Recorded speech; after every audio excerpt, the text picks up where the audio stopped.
Noong unang panahon, sa isang kaharian na nakalatag sa gitna ng malalawak na parang at kumikislap na ilog, namuno ang isang hari na kakaiba sa lahat.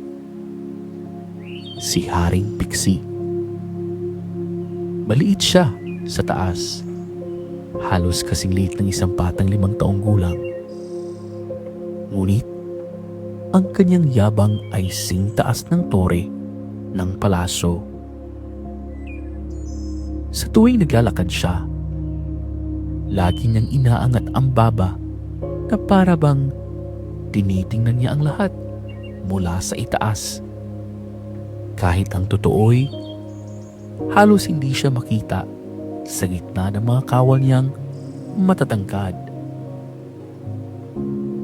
Ang kanyang palasyo ay hindi kalakihan, ngunit puno ito ng ginto, mamahaling paso, kumikislap na alahas, at mga sisidlang puno ng bigas at butil. Lahat ng mga iyon ay nakatago. May 3 kandado, 2 tanod, at minsan siya pa mismo ang nagbabantay. Ayaw niyang may humawak, humiram, o humingi. Isang umaga, habang naglalakad siya sa hardin, napansin niyang may isang dahon na nalaglag mula sa puno ng mangga. Napakunot ang noo niya. Bakit may dahon na nalaglag dito? Sino ang nag-utos? Sino ang nagpabaya? Sigaw niya. Nagkatinginan ang mga kawal, nanginginig. Mahalik ang hari, sabi ng isang kawal. Natural lang pong malaglag ang dahon. Natural? Natural, singhal ni Pixie. Walang natural sa kaharian ko maliban sa utos ko. Kung ayaw ng mga puno na malaglag ang dahon nila, dapat nilang pigilan. At sa sobrang yabang niya, nag-utos siya ng isang bagay na ikinagulat ng lahat. Simula ngayon, bawal malaglag ang kahit anong dahon sa kaharian ko. Kung may malalaglag, mananagot kayo. Doon pa lang, alam na ng lahat, hindi lang siya kuripot, kundi lubos na mapagmataas. Sa gitna ng kasiyahan sa palasyo, habang abala ang hari sa pagbilang ng kanyang mga kayamanan, tahimik na lumapit ang pinakamatandang tagapayo, si matandang Lakandual. Kilala sa buong kaharian bilang taong may malinaw na paningin sa mga bagay na hindi nakikita ng karaniwang mata. Maharlik kang hari, wika ni Lakandual. Bahagyang yumuyuko, ngunit matatag ang tinig. Ako po'y nakakita ng isang pangitain kagabi. Isang babala, isang paalala. Napakunot ang noo ng hari, ngunit hindi tumigil sa pagtingin sa kanyang magintong barya. Ano naman yung pangitain mo, Lakandual? Sagot ng hari, may halong pagkainip. Hindi ba't sinabi ko nang ako ang pinakamatalino sa buong lupain? Wala nang dapat pang ipayo sa akin. Huminga ng malalim ang matandang tagapayo. Sa aking pangitain, patuloy niya, nakita ko ang ilog ng kayamanan na dumadaloy papasok sa palasyo. Ngunit nang hindi mo ito ibinahagi sa mga dukha, ang ilog ay unti-unting natutuyo. Ang kayamanan na hindi nagtagal sa kamay ng taong hindi marunong magbahagi. Kung nais mong mapatuloy ang pagdating ng biyaya, kailangan mong buksan ang iyong palad. Sandaling natahimik ang buong bulwagan. Ang ibang tagapayo ay nagkatinginan. May halong pag-aalala at pag-asa. Ngunit ang hari ay tumawa lamang. Malakas, maiksi, at puno ng kayabangan. "Lakanduan," sabi niya, "ako ang hari. Ako ang pinakamatalino. Ako ang pinili ng langit. Hindi ko kailangan ang iyong mga pangitain. Ang kayamanan ay akin at mananatili itong akin." At sa isang kumpas ng kamay, pinaalis niya ang matandang tagapayo na naglakad palayo ng may mabigat na puso. Dala ang takot na ang pangitain ay hindi lamang babala, kundi kapalarang hindi na maiiwasan. Habang lumilipas ang mga buwan, unti-unting naghihirap ang bayan. Ang dating masiglang palengke ay tila nawala ng kulay. Ang mga tindera ng gulay ay halos wala ng paninda. Ang mga bata ay payat at madalas nakaupo sa lilim, pagod at gutom. Ngunit si Haring Piksi walang pakialam. Sa loob ng palasyo, nakaupo siya sa trono, hawak ng isang maliit na timbangan.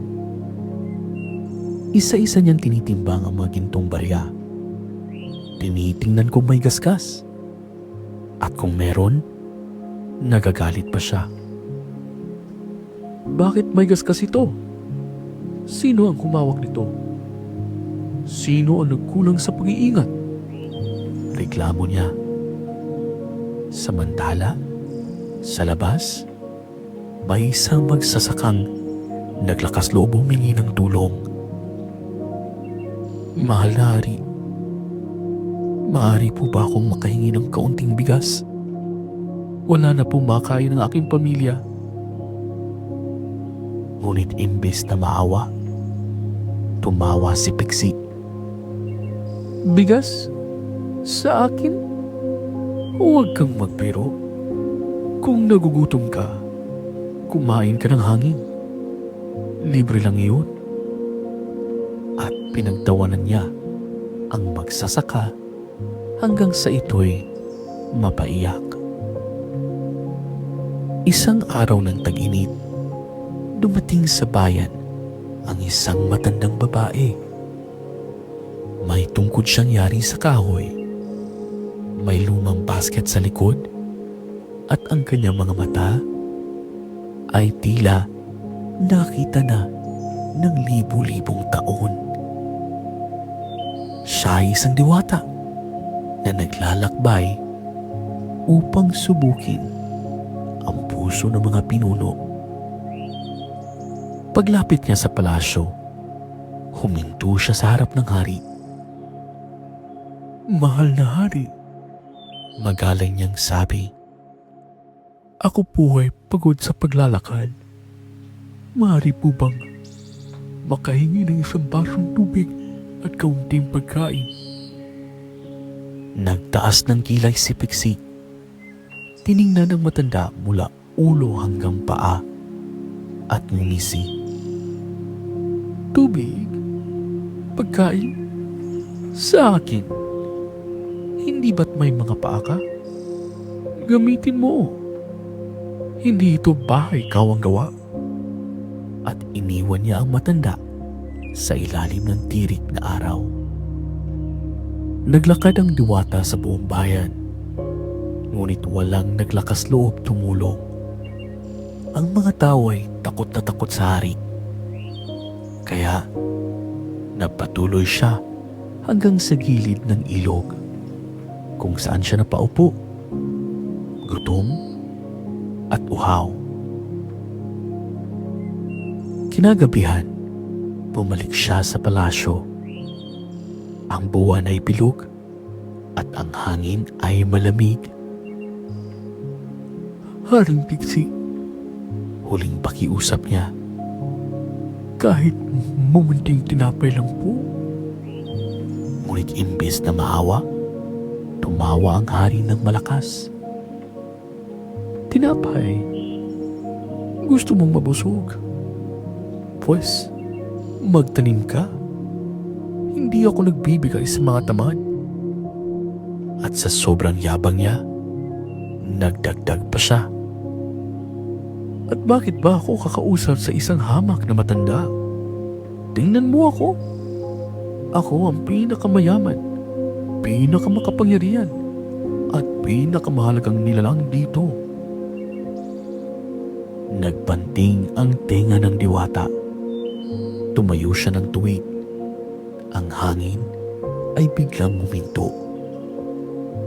Ang mga ilaw sa palasyo ay kumurap. Sa isang iglap, lumiwanag ang paligid. Ang matandang baluktot ay naging isang napakagandang diwata. Ang kanyang balabal ay kumikislap na parang bituin at ang kanyang tinig ay umaalingaw-ngaw sa buong kaharian. Pixie, sabi niya, dahil sa iyong pagiging sakim, mapagmataas at walang malasakit, ikaw ay aking parurusahan. Nanginginig ang hari, ngunit hindi pa rin siya nagpatalo. Ako? Parurusahan? Ako ang hari? Walang may karapatang... Ngunit hindi na siya pinatapos. Simula ngayon, wika ng diwata, ikaw ay magiging isang halaman. Matangkad, ngunit hungkag sa loob. Ikaw ay magiging kawayan. Tumataas, ngunit walang laman. At kahit anong yaman ang dumaan sa iyong dahon, hindi mo ito kayang panatilihin. Isang makapal na ulap ang bumalot sa hari. Ang lupa ay umuga. Ang mga kawal ay nagsitakbo. Unti-unti siyang lumiit. Humaba. Naging manipis. Naging berde. Ang kanyang ulo ay naging tuktok ng kawayan. Ang kanyang katawan ay naging tuwid na parang poste. At sa isang iglap, nawala si Haring Pixie. At sa kanyang kinatatayuan, tumubo ang unang punong kawayan. Kinabukasan, nagulat ang mga tao. Sa gitna ng palasyo, may tumubong kakaibang halaman. Mahaba, berde, at may mga buwang parang bakas ng dating hari.